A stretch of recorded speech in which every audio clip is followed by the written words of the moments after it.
Магуба Сыртланова – одна из тех летчиц, про которых у нас говорили «ночные ласточки», а враги называли их «ночными ведьмами».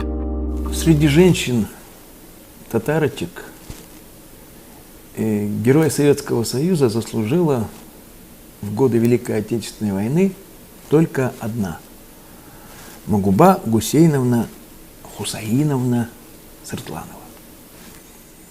И у многих вызывает вопрос, почему фашисты боялись этих женщин на тихоходных По-2.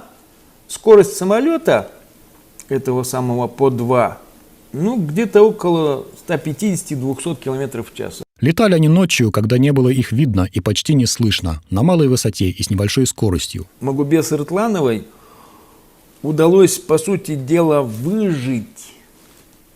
Задумайтесь, она совершила 2948 часов боевых вылетов. 3000 часов в воздухе.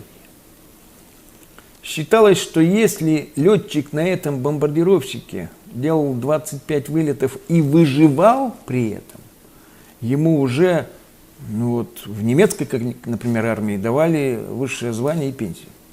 То есть это смертник, который выжил. А наши летчицы летали по 3000 часов, и многие даже не получали никаких особенных наград.